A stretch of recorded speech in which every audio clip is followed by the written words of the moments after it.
Sebelumnya perkenalkan, nama saya Salma Aulia Safira sebagai moderator dan Lulu Aulia Sugiyarti sebagai pemateri pada kegiatan pembelajaran hari ini. Adapun materi yang akan kita bahas pada pertemuan kali ini mengenai proses kedatangan Islam di Nusantara.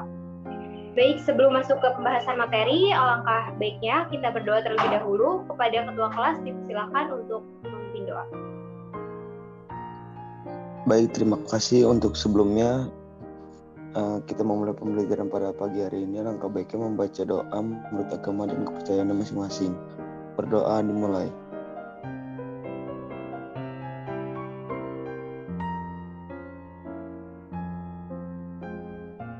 Amin. Berdoa selesai. Beri salam. Assalamualaikum warahmatullahi wabarakatuh. Terima kasih Mas El. Selanjutnya adalah penyampaian materi oleh Lulu. Untuk teman-teman semua dimohon di-mute dulu ya. Baik, kepada Lulu saya persilakan. Baik, terima kasih Salma. Saya akan share terlebih dahulu. Di dunia, hampir 8% penduduk Indonesia adalah pemeluk agama Islam. Hal ini dikarenakan penyebaran agama Islam di Nusantara yang cukup aktif dari Pulau Sumatera hingga ke Sulawesi dan Maluku. Hal tersebut terjadi sejak ratusan tahun yang lalu dan puncak penyebaran agama Islam terjadi pada masa Wali Songo. Ada banyak teori yang menyebutkan bagaimana awal mula sejarah masuknya agama Islam ke Indonesia dan akhirnya menjadi agama yang banyak dianut oleh sebagian besar masyarakat di Nusantara. Teori-teori tersebut juga memiliki bukti hingga dipercaya sejarah masuknya agama Islam ke Indonesia sesuai dengan teori-teori yang ada.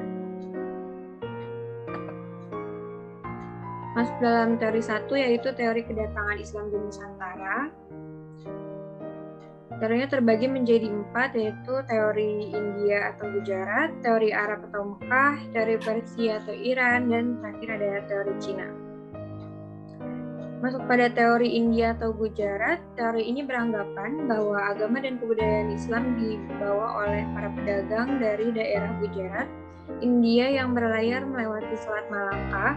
Teori ini menjelaskan bahwa kedatangan Islam ke Nusantara sekitar abad ke-13 melalui kontak para pedagang dan kerajaan Samudra Pasai yang menguasai Selat Malaka pada saat itu. Teori ini juga diperkuat dengan penemuan makam Sultan Samudra Pasai, Malik As-Saleh, pada tahun 1297 yang bercorak Gujarat. Teori ini dikemukakan oleh S. Purgronge dan J. Pineapple.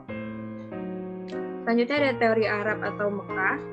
Dalam teori ini menjelaskan bahwa Islam di Nusantara dibawa langsung oleh para musafir dari Arab yang memiliki semangat untuk menyebarkan Islam ke seluruh dunia pada abad ke-7. Hal ini diperkuat dengan adanya sebuah perkampungan Arab di Barus, Sumatera Utara yang dikenal dengan nama Bandar Khalifah. Selain itu, di Samudra Pasai mazhab yang terkenal adalah mazhab Syafi'i. Mazhab ini juga terkenal di Arab dan Mesir pada saat itu.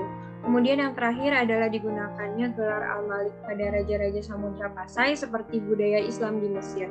Teori inilah yang paling banyak mendapat dukungan para tokoh seperti Van Leer, Anthony Hajon, Theodore Arnold, dan Buya Hamka. Selanjutnya ada teori Persia atau Iran. Umar Amir Hussein dan Hussein Jajadiningrat berpendapat bahwa Islam masuk ke Nusantara melalui para pedagang yang berasal dari Persia, bukan dari Gujarat. Persia adalah sebuah kerajaan yang saat ini kemungkinan besar berada di Iran. Teori ini tercetus karena pada awal masuknya Islam ke Nusantara di abad ke-13, ajaran yang marak saat itu adalah ajaran Syiah yang berasal dari Persia. Selain itu, adanya beberapa kesamaan tradisi Indonesia dengan Persia dianggap sebagai salah satu penguat. Contohnya adalah peringatan 10 Muharram Islam Persia yang serupa dengan acara peringatan bernama Tabwik atau Tabut di beberapa wilayah Sumatera, khususnya Sumatera Barat dan Jambi. Selanjutnya ada teori Cina. Lain halnya dengan Slamet Mulyana dan Sumanto Al-Qurtubi, mereka berpendapat bahwa sebenarnya kebudayaan Islam masuk ke Nusantara melalui perantara masyarakat Muslim Cina. Teori ini berpendapat bahwa migrasi masyarakat Muslim Cina dari Kanton ke Nusantara, khususnya Palembang pada abad ke-9 menjadi awal mula masuknya budaya Islam ke Nusantara. Hal ini dikuatkan dengan adanya bukti bahwa Raden Fata atau Raja Demak adalah keturunan Cina. Penulisan gelar Raja-Raja Demak dengan istilah Cina dan catatan yang menyebutkan bahwa pedagang Cina lah yang pertama menduduki pelabuhan-pelabuhan di Nusantara. Masuk pada bab 2 yaitu media penyebaran Islam di Nusantara. Media penyebaran Islam di Nusantara terbagi menjadi 6. Yang pertama ada perdagangan, perkawinan, pendidikan, kesenian, politik, dan terakhir ada tasawuf. Masuk pada perdagangan, media perdagangan adalah tahap paling awal dalam penyebaran agama Islam yang diperkirakan terjadi pada abad ke-7 dari para pedagang Arab, Persia, dan India. Menurut Tom Spears, sekitar abad ke-7 sampai abad ke-16, lalu lintas perdagangan yang memulai Indonesia sangatlah ramai. Dalam agama Islam, siapapun bisa sebagai penyebar agama Islam. Sehingga hal ini menguntungkan karena para pedagang tersebut dapat menyebarkan agama Islam sambil berdagang. Proses penyebaran ini melibatkan semua kelompok masyarakat dan proses ini dipercepat dengan runtuhnya kerajaan Hindu-Buddha di Nusantara. Yang selanjutnya ada perkawinan. Media perkawinan adalah tahap lanjutan dari media perdagangan. Para pedagang yang datang ke Nusantara kelamaan akan menetap dan membentuk perkampungan. Tahap selanjutnya, para pedagang yang menetap ada yang membentuk keluarga dengan penduduk setempat dengan cara menikah, misalnya Raden Rahmat atau Sunan Ampel dengan Nyai Manila. Adapun syarat memeluk Islam yang mudah hanya dengan mengucap syahadah saja mempermudah media ini. Media perkawinan berjalan lancar mengingat akan ada keluarga muslim yang menghasilkan keturunan muslim serta mengundang ketertarikan penduduk lainnya untuk memeluk Islam.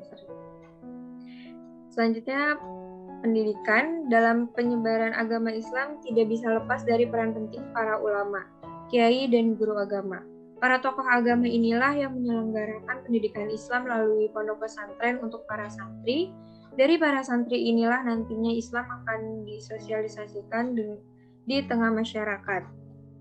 Contoh pesantren yang berdiri pada masa pertumbuhan agama Islam di Jawa adalah pesantren Sunan Ampel di Surabaya dan pesantren Sunan Giri di Giri. Lalu terdapat pula para kiai dan ulama yang dijadikan sebagai penasehat serta guru agama di kerajaan-kerajaan.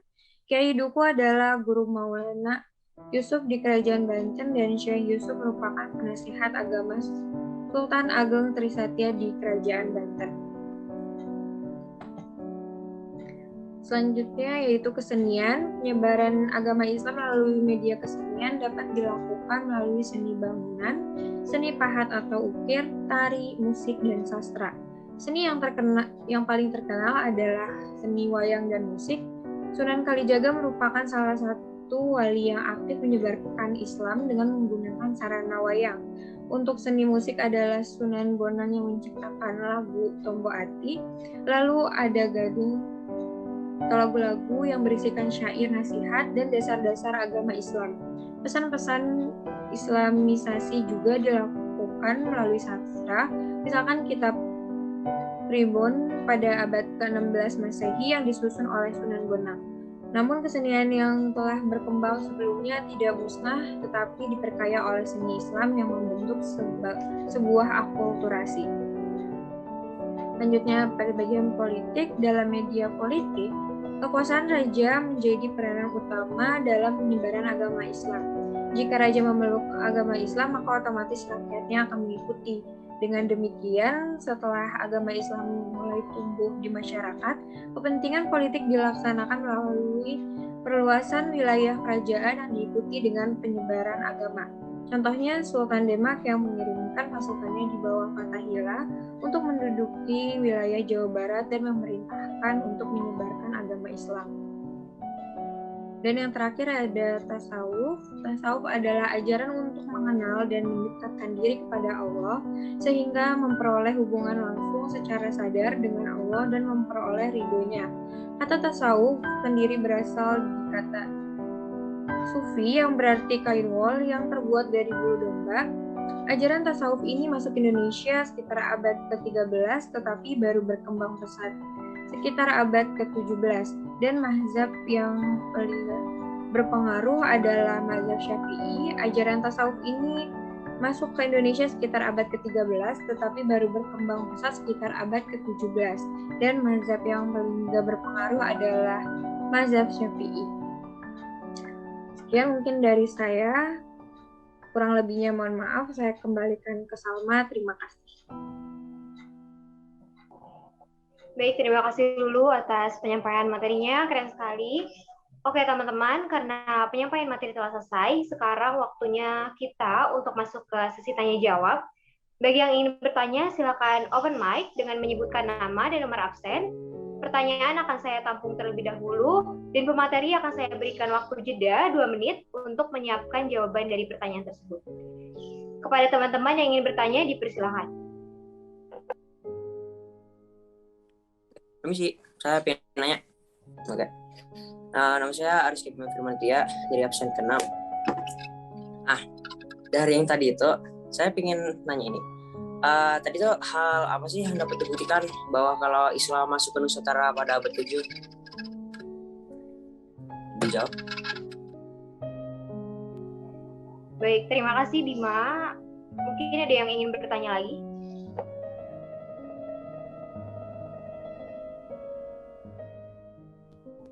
Saya Pipa Pujian, nomor absen 1. Saya ingin bertanya dari yang materi tadi. Mengapa terjadinya perbedaan teori masuknya Islam ke Indonesia?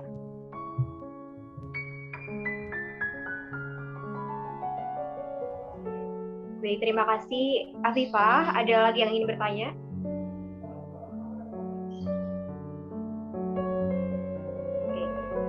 Jika tidak ada, bagaimana dulu? Apakah pertanyaan dari Afifah dan Bima sudah jelas? Sudah. Oke, karena tidak ada yang ingin bertanya lagi, mari kita jeda 2 menit kepada Lulu untuk menyiapkan jawaban dari 2 pertanyaan yang berbeda. Silakan. A few minutes later. Baik, berhubung jeda waktu sudah habis, dipersilakan Lulu untuk menjawab pertanyaannya. Oke, baik, terima kasih. Izin menjawab pertanyaan dari Aristia Bima. Dari pertanyaan itu, hal-hal apa saja yang dapat dijadikan bukti bahwa Islam masuk ke Nusantara pada abad ke-7? Jawaban saya itu dibunyikan oleh berita Cina dari zaman dinasti Tang. Catatan tersebut menerangkan bahwa pada abad 674 Masehi di pantai barat Sumatera telah terdapat perkampungan bernama Barus atau Fansur yang dihuni oleh orang-orang Arab yang memeluk Islam. Dan yang kedua ada pertanyaan dari Afifah Fauzia, yaitu mengapa terjadi perbedaan teori masuknya Islam ke Indonesia? Terjadinya itu karena adanya perbedaan cara pandang yang disebabkan perbedaan bukti-bukti atau alasan yang mereka kemukakan. Terima kasih. Terima kasih Lulu. Bagaimana Bima dan Afifah? Apakah pertanyaannya sudah terjawab? Cukup atau ada sanggahan? Sudah cukup. Cukup. Jika tidak ada, saya akhiri kegiatan sesi tanya jawabnya ya.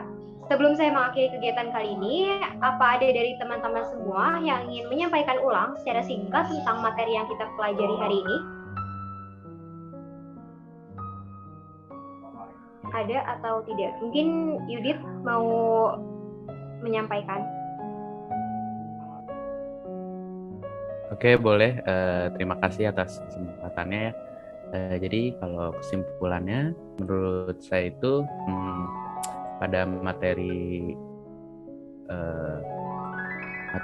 masuknya Islam ke Nusantara, yaitu datangnya Islam ke Nusantara dipercaya didasari oleh beberapa teori, yaitu teori India, teori Arab, teori Persia, serta teori Cina, di mana banyak tokoh-tokoh penting yang percaya bahwa teori Arab itu yang benar atau banyak mendukung teori Arab itu paling kuat.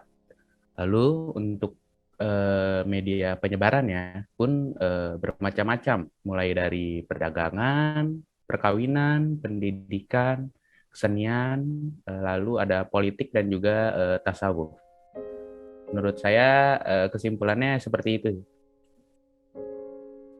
Terima kasih. Terima kasih Yudit, semoga dapat dipahami ya. Alhamdulillah teman-teman, tidak terasa kita sudah selesai. Saya mengucapkan terima kasih kepada Lulu yang telah menyampaikan materi hari ini dan teman-teman semua yang sudah meluangkan waktunya. Juga terima kasih kepada Pak Agus yang sudah memberikan kesempatan kepada saya untuk mengisi kegiatan hari ini dengan harapan apa yang disampaikan bisa bermanfaat bagi kita semuanya. Apabila dalam penyampaian terdapat kekurangan, saya memohon maaf yang sebesar-besarnya. Akhir kata, wassalamualaikum warahmatullahi wabarakatuh.